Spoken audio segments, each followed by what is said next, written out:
Hola a todos, bienvenidos a Toma Notax, un espacio para ustedes para platicar temas de carácter contable y fiscal. El día de hoy vamos a platicar o abordar el tema de lo que es el régimen simplificado de confianza de personas morales o reciclo personas morales. Pero antes de empezar, quiero invitarlos a que se suscriban a nuestro canal de YouTube como KGFM o a nuestro Spotify como Toma Notax, y también invitarlos a que se suscriban a nuestros boletines que emitimos a través de nuestra página web. Bienvenidos.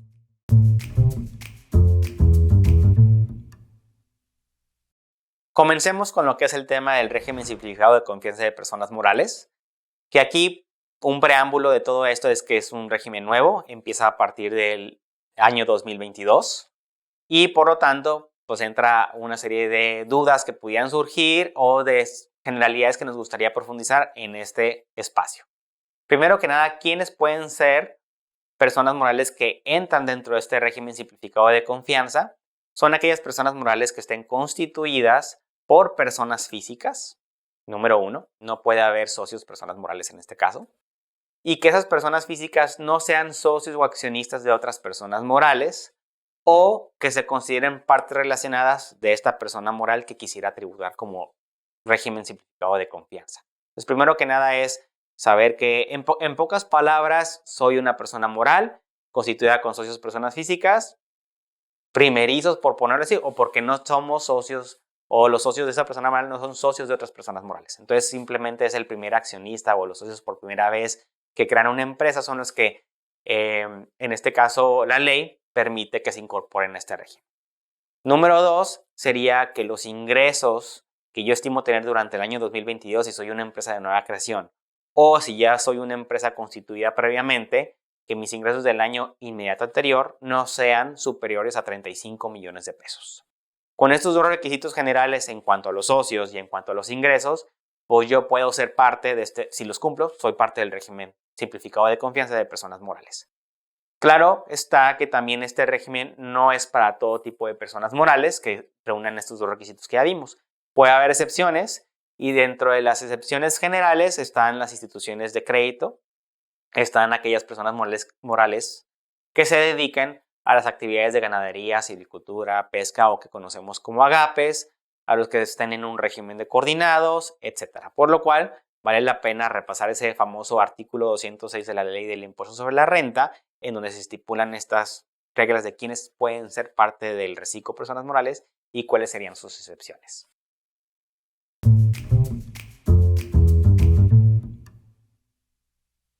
¿Cuáles son las ventajas o qué son las características importantes de las personas morales que se van a incorporar a este régimen simplificado de confianza? Número uno es que los ingresos que acumulen los van a hacer conforme los cobren. Una persona moral del título segundo que hace una actividad comercial regularmente acumula sus ingresos conforme vayan facturándose o conforme se devenguen, ¿no? O las reglas generales. Son muy pocos aquellos que acumulan sus ingresos conforme los cobren. Pero en este caso, si yo sería una persona moral que entro al régimen simplificado de confianza, uno de los beneficios es que yo voy a acumular mis ingresos conforme los vaya cobrando. De la misma manera, las deducciones que yo quiera ejercer se van a tomar en cuenta conforme las vaya pagando. Entonces, esto ya entra a la simetría del flujo de efectivo y que para ciertos sectores o para ciertos tipos de empresa puede ser beneficioso el estar acumulando ingresos conforme los vaya percibiendo, porque pues con el dinero que sí está dentro de la empresa, con el dinero que sale, la diferencia, que aún así sigue siendo dinero dentro de la empresa, pues entonces sobre eso pagaría un impuesto. Entonces creo que puede ser benéfico para muchos contribuyentes, en este caso, que se puedan y cumplan los requisitos de formar parte de esto.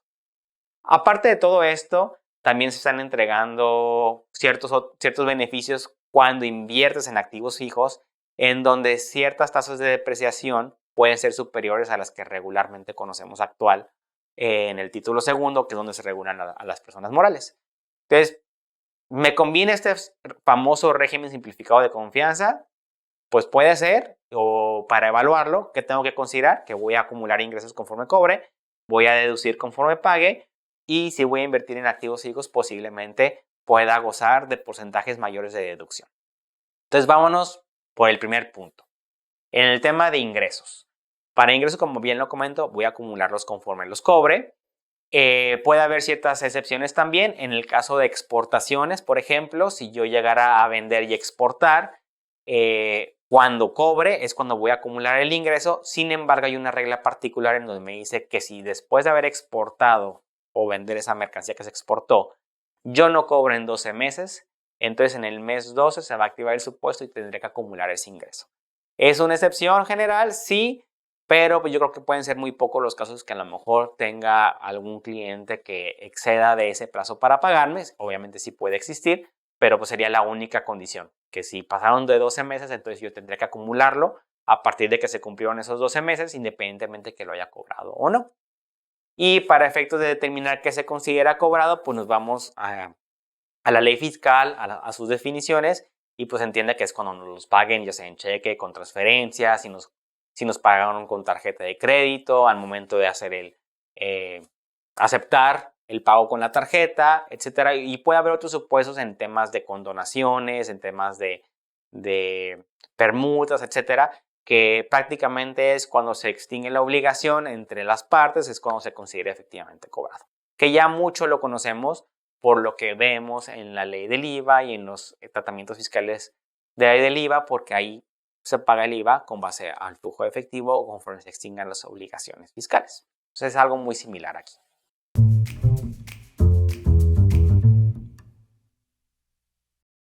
¿Qué voy a considerar como ingreso efectivamente cobrado?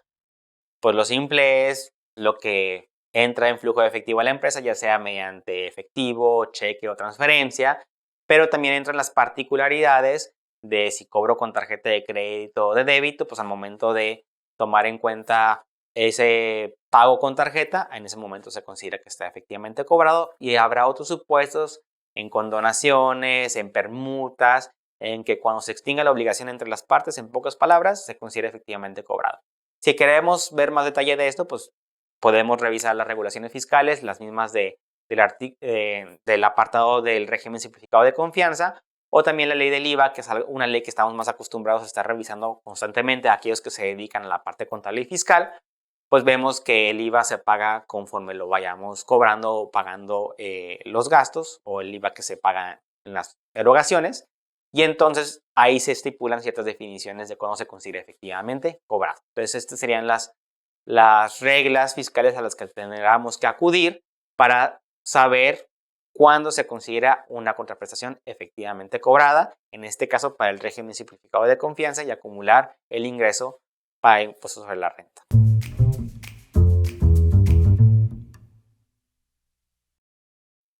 Y bueno, también como es un régimen nuevo, y como bien comentaba al principio, empieza en 2022, se pueden dar los casos en el cual yo soy una persona moral que caigo en el supuesto para poder ser considerado como régimen simplificado de confianza, pero tengo ingresos que facturé en 2021 que no están cobrados todavía y que voy a cobrar en 2022.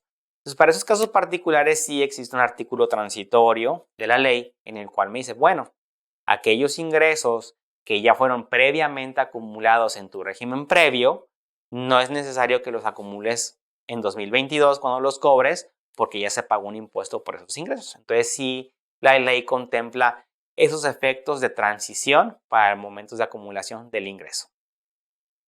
Y entrando al tema de las deducciones, también el régimen especifica pues, las deducciones a las cuales se pueden tomar en cuenta, que son las que conocemos regularmente. Serían los descuentos sobre ventas o bonificaciones que se harán sobre las ventas, sería la compra de mercancías. Aquí es el primer cambio, que deducimos las compras de mercancía que se paguen en lugar del costo de ventas, que es lo que una persona moral de título segundo es lo que deduciría en bases regulares. ¿Cuál es la diferencia entre compra de mercancías y costo de ventas? En que bajo el régimen de costo de ventas yo no puedo deducir ese inventario sino hasta que lo venda. Y en este régimen simplificado de confianza, en el momento en que yo pague esas mercancías que estoy comprando, son deducibles y no tengo que esperar a venderlas para poderlas deducir. Los gastos en general también serían conceptos que se pueden estar deduciendo, intereses, cuotas de seguro social que se paguen por los empleados que se tengan, las inversiones, y como lo comentaba, esas inversiones van a tener su tratamiento especial y hay algunas que pudieran tener porcentajes mayores de deducción a lo que conocemos actualmente en el esquema normal de deducción de inversiones del título segundo.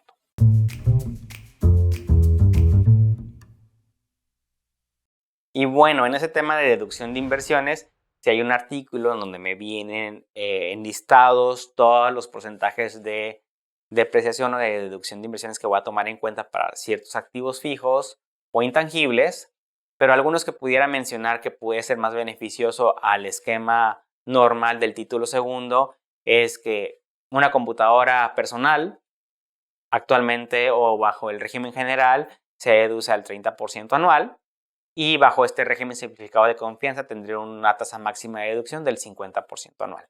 O si estoy invirtiendo en mobiliario y equipo de oficina, en el esquema normal del título segundo se deprecia al 10%, se deduce al 10% anual y bajo el régimen simplificado de confianza lo podrá hacer al 25%.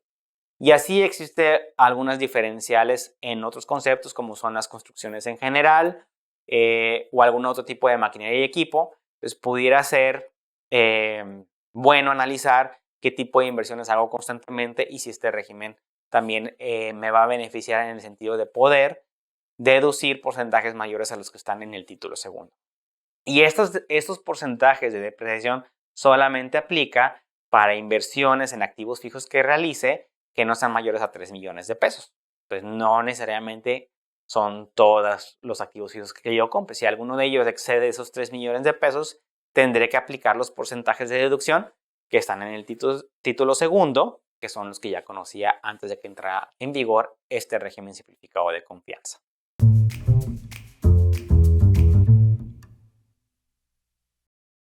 Ahora conociendo cómo acumulo, cómo deduzco, cómo voy a pagar mis impuestos, prácticamente sería de esa manera. A diferencia de una persona moral del título segundo, en donde por cada ingreso que se acumule, se multiplica por un coeficiente de utilidad, se determina una base de impuestos y se multiplica por la tasa de ICR. Ahora si soy régimen simplificado de confianza de las personas morales, entonces voy a acumular mis ingresos, voy a disminuirle las deducciones que tenga en el periodo de que se trata, ya sea de enero o de enero a febrero o de enero a junio. Acuérdense que todo es acumulativo. Y estaré pagando el impuesto por la diferencia entre mis ingresos, mis deducciones, los multiplicaré por la tasa del artículo 9, que sería el 30%, y eso sería lo que estaría pagando de impuestos. Claro, puedo acreditarle los pagos provisionales que haya hecho con anterioridad, pero se pudiera entender que en pocas palabras, en diciembre, el pago provisional que yo haga como de diciembre sería el que corresponda a mi impuesto anual. ¿Por qué? Porque no va a haber algún otro tipo de factor que debiese de estar modificando mi base fiscal a como ya lo estuve pagando mes con mes, ¿no? Si en una persona moral el título segundo, ejemplo, tenemos el ajuste anual por inflación, que es acumulable, que se determina hasta tu declaración anual, y ahí es donde lo incluyes como un ingreso o como una deducción y te juega el factor y te puede modificar la base que tenías para tus pagos provisionales. Y en este caso, bajo el régimen simplificado de confianza, pues en teoría tendrías una base igual en tu pago provisional de diciembre y en tu declaración anual.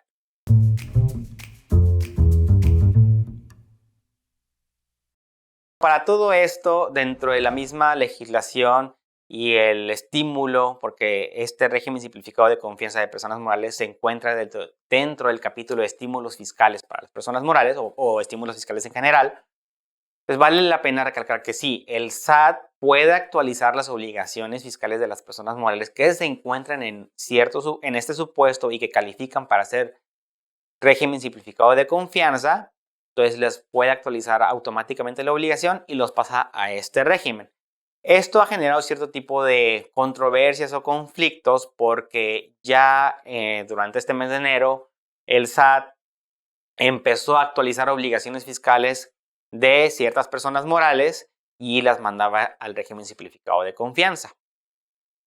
Puede ser el caso de que a lo mejor yo sea una persona moral que no quiero ser del régimen simplificado de confianza, sino que me quiero o quiero permanecer dentro del régimen general del título segundo. Y pues bueno, ya el SAT me movió a este régimen, ¿qué puedo hacer, no? Hay criterios encontrados aquí. Hay quien dice, pues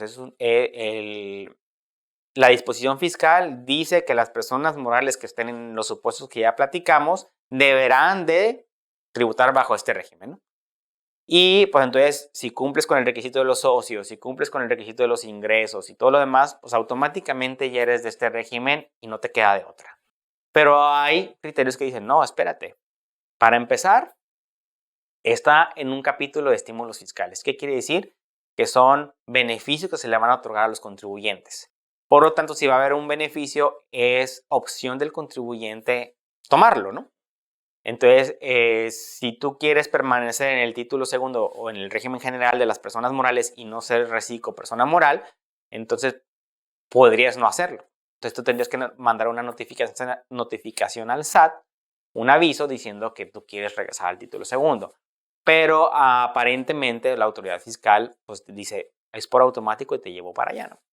También ha habido casos en los que hay una persona moral que uno de sus socios también es socio de otras personas morales. Por lo tal, no cumple el requisito de ser un régimen simplificado de confianza. Sin embargo, por alguna razón el sistema del SAT los pasó automáticamente a este régimen. Por lo cual también habría que presentar un aviso indicando las razones por las cuales tú no debes de formar parte de este régimen y decirle, SAT, te informo que el socio fulanito de tal también es socio accionista en la empresa XYZ o una o varias. Por lo tal, no cumplo con el requisito de ser régimen simplificado de confianza, por lo cual quiero irme al título segundo. Y es mejor hacerlo desde ahorita y no decir, ya me puso en este régimen simplificado de confianza y pues si no se dio cuenta el SAT, qué bueno, porque eventualmente en una revisión, si el requisito nunca se cumplió, pues tú debiste haber tributado conforme al título segundo de una persona moral normal. Entonces, más vale de una vez presentar el aviso para que tus obligaciones fiscales se actualicen y queden en el régimen que corresponde y deba de ser, ¿no? Entonces, sí se vuelve muy importante ahorita estar revisando el estatus o tus obligaciones fiscales como están registradas en el SAT, porque como el SAT tiene la facultad de hacer la actualización automática, puede haber supuestos en el que no. Y ya dijimos, ahora sí, en contrario census, ¿cuáles son los supuestos en los que no voy a formar parte del régimen simplificado de confianza? Pues porque tengo socios que son socios de otras personas morales, porque tengo socios que son partes relacionadas, porque soy una empresa, una persona moral que está bajo el régimen de instituciones de crédito, o porque soy del régimen de agapes, o soy un coordinado, etc. Entonces hay muchos supuestos que no califican para ser o tributar bajo el régimen simplificado de confianza. Por lo tanto, sería lo que tendrías que notificarle a la autoridad fiscal para decirle que actualice tus obligaciones fiscales nuevamente y te regrese al título segundo o donde tributabas anteriormente.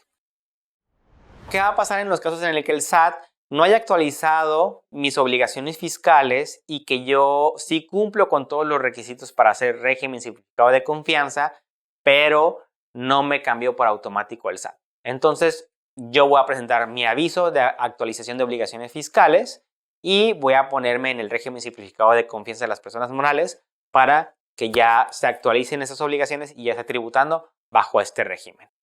En el ejemplo contrario, cuando hayamos visto que el SAT me cambió pero no cumplí con los requisitos, ahí sí tengo que presentar un aviso de aclaración para pedirle que me cambie a mi estatus anterior. Pero si no me ha cambiado y sí cumplo con el requisito, sí es en un aviso de actualización de obligaciones fiscales.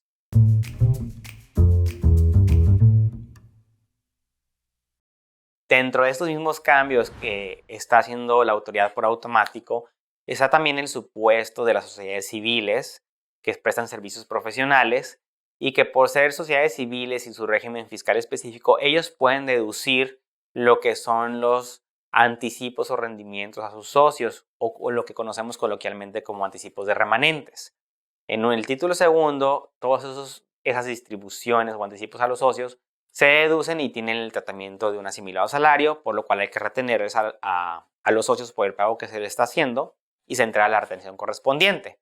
Sin embargo, ese concepto de deducción que está en el título segundo o en las reglas generales de deducciones no está dentro del listado de deducciones del régimen simplificado de confianza.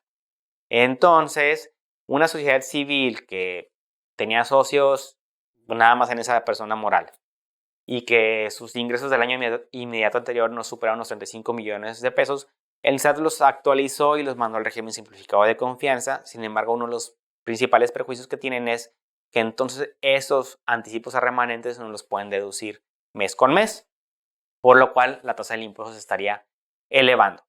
Sin embargo, pues sí, también hubo mucha controversia y duda de esto. Se emitió un criterio del SAT dentro de las preguntas frecuentes que están en la página de internet del SAT, indicando que en efecto, que los anticipos de rendimientos o de remanentes a los socios no son una deducción bajo el régimen simplificado de confianza. Y entonces algunas de estas personas morales empezaron a levantar la mano y decir, pues entonces yo no quiero ser de este régimen, ¿no? Sin embargo, pues volvemos a la primera controversia que les platicaba, es decir, ¿es una obligación ser de este régimen por cumplir con esos requisitos o es una opción porque se está dentro de un capítulo de estímulos fiscales, un título de estímulos fiscales, que pues al beneficiar al contribuyente es elección del contribuyente optar por él o no? En mi opinión, si está dentro de los estímulos fiscales, sí se debiese de ser una opción, y si no quiero tributar bajo el régimen simplificado de confianza, tributaría bajo el título segundo, ¿no? Entonces aquí hay que volver a lo mismo que comentaba hace ratito, revisar mis obligaciones y también ver si caigo en los supuestos y si este es un régimen que me beneficia o no para efectos fiscales, por el flujo de efectivo de mi operación o por cualquier otra consideración en tema fiscal. Entonces ya sería, una vez revisando, pues solicitar en su caso el aviso al SAT de que te regrese al título segundo, o al revés, si tú cumples con todos los requisitos y por alguna razón no se hizo el cambio para el régimen simplificado de confianza de personas morales, notificarle al SAT que eres una persona moral, que cumples con el requisito A, B y C de los socios, el de los ingresos, etcétera, y tu giro, y que solicitas la actualización de tus obligaciones para que seas del régimen simplificado de confianza. Ya con esto, pues realmente es un régimen que creo para algunos giros o empresas puede ser muy benéfico por el tema de estar acumulando ingresos conforme los cobre, pero pues para otras personas morales, como lo vimos en el caso de sociedades civiles que distribuyen remanentes, pues a lo mejor no les puede convenir tanto este régimen por no poder deducir esos anticipos, ¿no? Entonces vale la pena analizar qué tipo de persona moral soy, que cumplo con todos los requisitos y cuál esquema puede ser más benéfico para mí para saber hacia dónde quiero solicitar al SAT que actualice mis obligaciones fiscales. Muchas gracias, y si este contenido es de su agrado y quieren seguir escuchando o viendo más de estos videos con temas de interés, los invito a suscribirse a nuestro canal de YouTube bajo KGFM o a nuestro Spotify, que nos escuchen por ahí como Toma Notax, o igual suscribirse a la lista de boletines que emitimos de manera constante a través de nuestra página web. Muchas gracias y nos vemos en la próxima.